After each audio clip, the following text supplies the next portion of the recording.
For part 3, we're going to have a look at the risk of side street collisions with cars coming out of side streets, running into cyclists going down the cycleway. Of the 27 issues raised by the auditors, 14 related to the risks of cyclists being hit by cars coming out of side streets.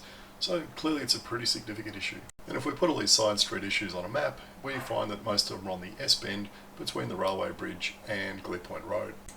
Now as we head down Bridge Road and go past Telford Lane and then Telford Street, you can see at Telford Street there's this black vehicle just poking out a little bit, and I'll give them a pass, that's okay, they're not too far out, and as I went past them they stayed there, so that's good, they're okay, poked out a little bit too far, but it's not the end of the world. The next one though, oh my god, what a shocker. Yeah, they actually had to reverse up to give me space to get by. I mean, that's really, really bad. I don't know why they needed to come out so far, but yeah, you can clearly see that driver behaviour is the big problem here.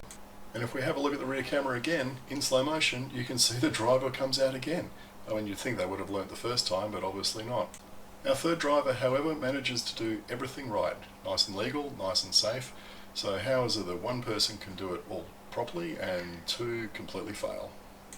And then we go around the bend and there's another driver in this kind of reddish car. They do the right thing again. They stay back behind their line, they watch, they wait for me to go past, they wait for the cars to go past, and it's only when the last car in line has gone past they actually pull out onto the road, which is the right thing to do. They're not pulling out halfway across the cycleway and waiting there, waiting for the traffic to clear. One thing I certainly noticed at every single cross street was all this new bright green paint. In fact, not only can you see it, you can smell it. It doesn't smell the best, but hey, it's there. But the really weird thing is, it wasn't that long ago that some residents were complaining about the council coming along and spraying that paint. So it just seems to be really bizarre. On one hand, you've got this group of residents who are complaining the cycleway is unsafe and it needs to be fixed. And on the other hand, you've got a group of residents complaining that when the council actually comes along to make it safe, it's bad. I mean, it'd be a really interesting Venn diagram, wouldn't it, to see these two groups of residents and see if there's actually any overlap between the two. I mean, I'd hope there isn't, because what sort of person jumps up and down and complains that it's not safe, and then jumps up and down when you try and make it safe? That's just kind of bizarre. Having seen these cars poking out of side streets, well, I thought I'd go and duck down a couple of these streets and actually have a look and see what's happening down there, and try and get a feel for why these drivers are coming out in this way.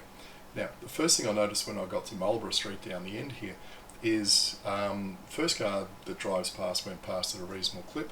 The second one I think was really speeding, and the third one kind of a bit marginal. I mean, you've got to remember these are narrow streets, there's lots of parked cars, etc.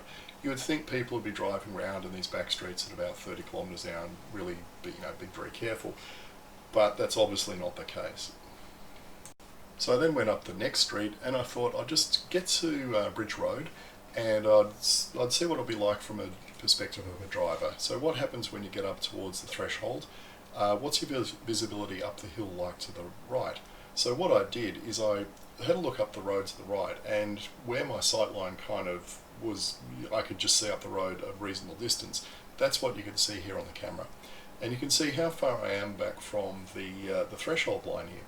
So there's really no excuse for drivers not stopping without sticking their noses all the way out, because you can actually see up the road without driving into the cycle lane. I think drivers are just so used to sticking their noses out that they don't know any other behaviour, and they don't realise it's unsafe. Maybe it's an impatience thing. They think that if they just keep pushing forward, they'll get into the traffic somehow. In the end, it will magically open up for them. It beats the hell out of me. But whatever it is, it's got to stop. Every time I go up and down alleyways like this and see all the garages, I really do wonder how many of them actually have cars parked behind them on a regular basis, whether the residents actually bother to park in there or they just want to park on the street. Anyway, this is an interesting one because you can see how narrow this street is at the end due to the buildings, but it didn't matter because I got to the end, I lined myself up, I looked up the street, and I could see a long, long way up the cycleway without having to stick my nose out. So again, I just think it's habit more than anything else. And just for fun, let's do this one more time. So we come up to the threshold again, we try and figure out where exactly we have to stop to see up the cycleway to our right. We back up a little bit, back up a little bit more. There you go. You can see quite a way up. Now, just watch this ute with the trailer go by because this is going to be interesting. So I head down the cycleway and I'm not going fast, but I'm not going slow. Like, I've seen lots of cars poking their noses out, so I'm not, fanging it down here with the brakes off or whatever. I'm preparing to stop. I'm got my fingers on the brakes, and if someone sticks out, I can stop immediately. So, rolling down the hill, comfortable kind of pace, all good. Now, you don't really see it, but at that street, what do we see? Oh, the ute. Do they really stop and look? No, they just kind of roll across the threshold, zoom out, and then they turn up there. Now, this is the route that we both took. You can see the ute driver had to go down Gottenham Street, presumably pause when they got to Marlborough and look up to their left to see if there's any traffic coming, pull out, then go down Bayview Street to another intersection, which is a kind of really weird, complicated four-way intersection. And you'd hope the driver paused there as well. Well, did they? Did they in fact stop at any of those corners and have a look for oncoming traffic? Well, who knows, but they certainly managed to zip through that kind of tight streets, towing a trailer pretty damn quickly. So what I think is part of the problem is you've got drivers who are just used to rat running through these back streets to avoid all the traffic on Bridge Road, because it's been a busy road for years. And and they're just not used to stopping at these intersections. They're used to just coasting up to the intersection, having a quick look to their right to see if there's any cars coming, and if there's nothing, boom, on the accelerator, out they go. They're not stopping long enough to actually look for cyclists coming down the hill. And if you ask me, that's the root cause of the problem, because you can see the sight lines are wide and open, and there's plenty of visibility up the hill.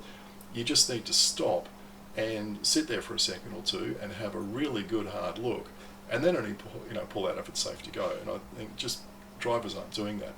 Now, whether the council has to do some engineering on these back streets to really force drivers to stop with some raised what do you call them, continuous paths across each threshold perhaps, or whether the police need to come down here and start booking people who are either not stopping or who are pulling out into the cycle lane, who knows. But clearly driver behaviour is a massive input into safety here, and we know that's one of the legs of the Safe Systems approach, and the responsible driver behaviour is not being followed. So you really can't blame the cycleway for drivers not doing what they're legally responsible for. The intersection crashes we've seen so far are probably a result of SMIDSy, and if you want a really good technical explanation on how SMIDSy happens, go and have a read of this. Put the link in the description.